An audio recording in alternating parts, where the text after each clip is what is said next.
মে মাসের শুরুতে এই প্রচণ্ড দাবদাহে আপনার শখের টগর গাছটি কি ঝিমিয়ে পড়েছে? প্রচুর যত্ন করছেন, জল দিচ্ছেন, তাও কি গাছে কুড়ি আসছে না? কিংবা কুড়ি এলেও কি তা হলুদ হয়ে ঝরে যাচ্ছে, বা কুড়িগুলো শুকিয়ে পড়ে যাচ্ছে ফোটার আগেই? যদি উত্তর হ্যাঁ হয়, তবে আজকের ভিডিওটি একদম আপনারই জন্য। নমস্কার বন্ধুরা, আমি সুমিত। আশা করছি আপনারা প্রত্যেকে সুস্থ আছেন এবং আপনাদের বাগানের গাছগুলি খুবই ভালো আছে। সুপ্রিয় দর্শক বন্ধু, আমার বাগানে আপনাদের সবাইকে জানাই অনেক স্বাগত। বন্ধুরা, আজকে আমাদের এই ভিডিওর মূল বিষয়বস্তু হলো কিভাবে আমরা প্রচণ্ড গরমে মে মাসের শুরুতে এসে দাঁড়িয়ে টগর গাছে এই রকম হারে প্রচুর পরিমাণে ফুল ফোটাতে পারব।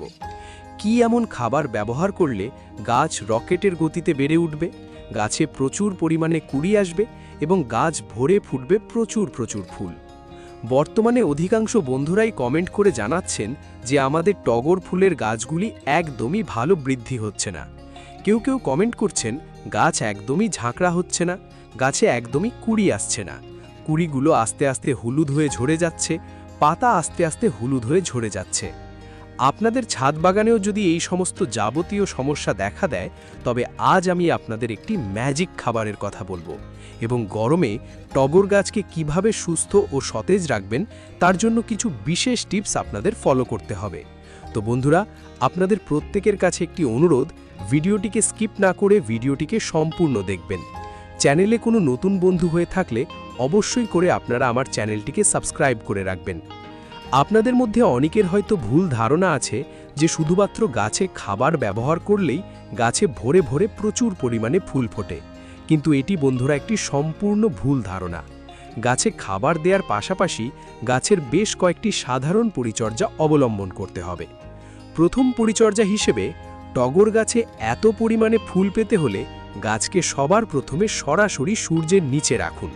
হ্যাঁ, ঠিকই শুনেছেন, টগর ফুলের গাছ হলো এমন একটি গাছ যেটি খুবই সূর্যালোক পছন্দ করে এবং গাছকে এই রকম হারে ঝাঁকড়া করে তুলতে ও প্রচুর ফুল আনতেও হলেও আপনাকে গাছকে সরাসরি সূর্যের নিচে রাখতে হবে। কমপক্ষে গাছে 5 থেকে 6 ঘন্টা সূর্যালোক ওটি অবশ্যই পায়, সেদিকে খেয়াল রাখবেন। তবে খেয়াল রাখবেন সকালবেলার দিকে রৌদ্র যাতে অতি অবশ্য করে গাছে 3 থেকে 4 ঘন্টা পায়, সেদিকে নজর দেবেন। তাহলেই দেখবেন আপনার টগর গাছ ফুলে ভরে উঠছে এবং এই রকম হালে গাছ ঝাঁকড়া হয়ে উঠবে। টগর ফুলের গাছ দ্রুততার সাথে ঝাঁকড়া না হওয়া, গাছে বেশি পরিমাণে ফুল না হওয়া এবং গাছ ভালোভাবে বেড়ে না ওঠার আরও একটি কারণ রয়েছে, সেটি হচ্ছে গাছে গোড়ার মাটিতে ভরে জল দেওয়া। অনেকেই আছে যারা অতিরিক্ত গরমে গাছের গোড়ার মাটি ভেজা থাকার সাথেও আবার গাছের গোড়ার মাটিতে পুনরায় জল দেন, ফলে গাছের গোড়ার মাটি একদম শুকাতে পারে না এবং গাছের গোড়ার মাটি না শুকালে গাছের শিকড় আস্তে আস্তে ড্যামেজ হয়, ফলে গাছের শিকড় একদম ভালো শ্বাস প্রশ্বাস নিতে পারে না।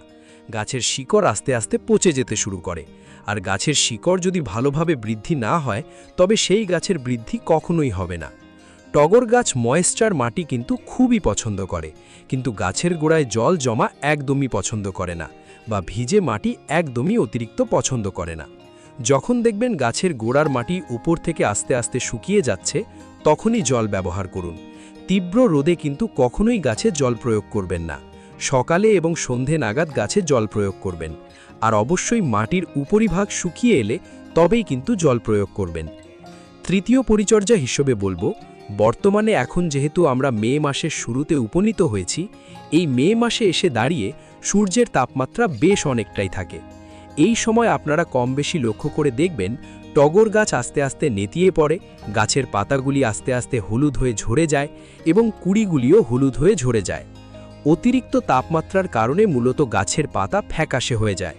তাই এর প্রতিকার হিসেবে যে কাজটি করবেন, গাছে ঠান্ডা জলে স্প্রে করতে হবে 3 বেলা। সকালবেলা গাছকে ভালো করে স্নান করিয়ে দেবেন।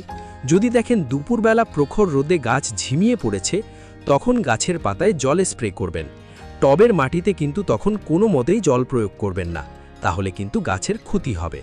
এবং সন্ধে নাগাদ আবার গাছটিকে ঠান্ডা জল দিয়ে স্নান করাবেন। যদি সম্ভব হয় বিকেলের দিকে আপনি ফ্রিজের বরফ জলও গাছে প্রয়োগ করতে পারেন। টিপস নাম্বার 4, গাছের গোড়ার মাটিতে আমরা কখনোই আগাছা জন্মাতে দেব না।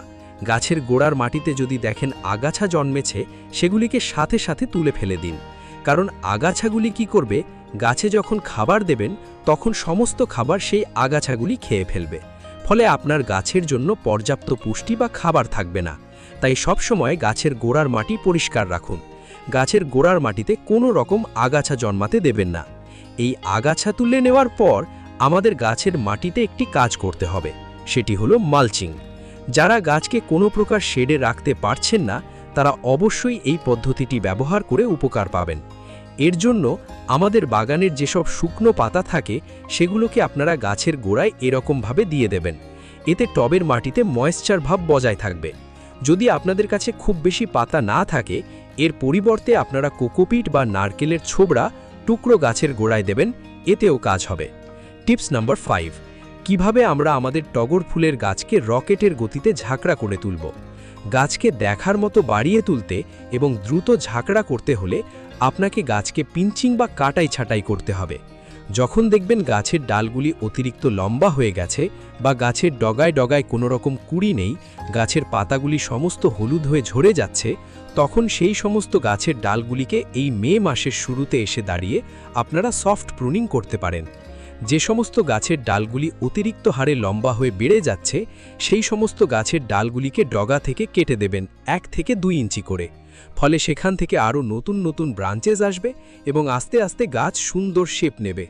মনে রাখবেন, যত বেশি গাছের ডাল হবে বা গাছ যত বেশি ঝাঁকড়া হবে, তত বেশি সেই গাছ থেকে আপনারা ফুল পাবেন।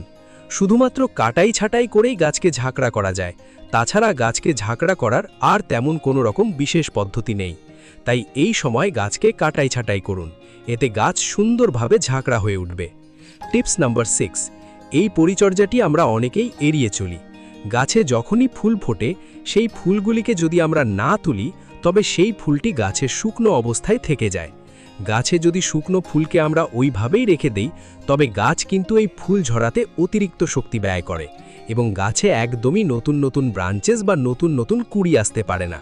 তাই যখনই গাছে শুকনো ফুল দেখবেন, সেই শুকনো ফুলগুলিকে সাথে সাথে তুলে ফেলে দেবেন। গাছে শুকনো ফুল রাখা হলে গাছে প্রচুর পরিমাণে ফাঙ্গাসের আক্রমণ হয়ে থাকে এবং এতে ফুলের সংখ্যা কমে যায় এবং গাছের অবস্থা খারাপ হয়ে যায়।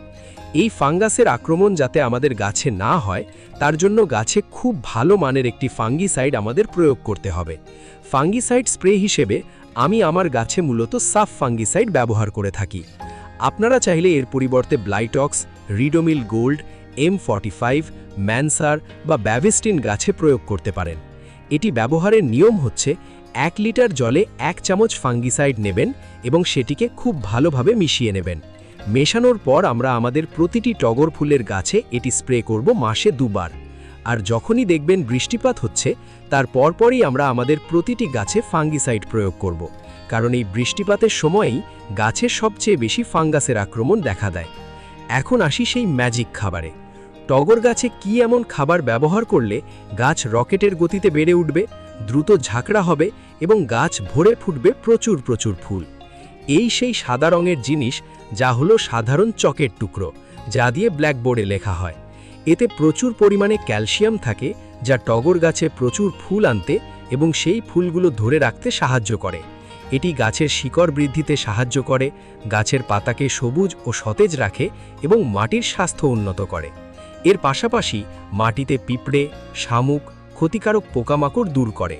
মাত্র 2 টাকার কয়েকটা চক আপনারা এইভাবে গুঁড়ো করে নিয়ে মাসে 2 বার গাছের গোড়ায় ব্যবহার করুন। সার দেওয়ার আগে টবের আগাছা বা শুকনো পাতা পরিষ্কার করে মাটিটা একটু খুঁড়ে নেবেন। 10 থেকে 12 ইঞ্চি টবের জন্য 1 চামচই যথেষ্ট। চক গুঁড়ো মাটির সঙ্গে মিশিয়ে দিয়ে ওপর থেকে ভালো করে জল দিয়ে দিন, যাতে সারের গুণাগুণ দ্রুত শিকড়ে পৌঁছে। এই খাবারটিকে ব্যবহার করার মাত্র 1 সপ্তাহ পর আপনার গাছ ফুলে ফুলে ভরে উঠবে। গাছ রকেটের গতিতে বেড়ে উঠবে, গাছ দ্রুততার সাথে ঝাঁকড়া হবে এবং গাছ ভরে ফুটবে প্রচুর প্রচুর ফুল। আমি আমার গাছে এত পরিমাণে ফুল পাই, তার গোপন রহস্যই হলো এই খাবার। আপনারা অনেকেই কমেন্ট করেন যে আমি গাছে কি খাবার দিই যার ফলে এত ফুল ফোটে। তো বন্ধুরা, এই হচ্ছে সেই ম্যাজিক খাবার। এই খাবারটি এবং যে কয়েকটি পরিচর্যার কথা বললাম, সেগুলি যদি আপনারা সঠিকভাবে মেনে চলেন, তবে আপনাদের বাগানও এই প্রচণ্ড গরমে ফুলে ফুলে ভরে উঠবে। ভিডিওটি যারা এতক্ষণ ধৈর্য সহকারে দেখলেন আপনাদের প্রত্যেককে অসংখ্য অসংখ্য ধন্যবাদ। ভিডিওটি যদি বন্ধুরা আপনাদের একটুও ভালো লেগে থাকে বা কাজের বলে মনে হয় তবে ভিডিওটিকে একটি লাইক করে দেবেন এবং কমেন্ট করে জানাবেন কেমন লাগলো। আর অবশ্যই করে আপনারা আমার চ্যানেলটিকে সাবস্ক্রাইব করে পাশের বেল আইকনটি প্রেস করে রাখবেন এবং ভিডিওটি অন্যান্য বাগানপ্রেমী বন্ধুদের কাছে শেয়ার করবেন যাতে তারাও খুব সহজে ছাদ বাগান করতে পারে। তো বন্ধুরা, দেখা হচ্ছে আবার অন্য কোনো ভিডিও নিয়ে। ততক্ষণ সবাই সুস্থ থাকবেন, ভালো থাকবেন এবং আমার ভিডিও দেখতে থাকবেন। ধন্যবাদ।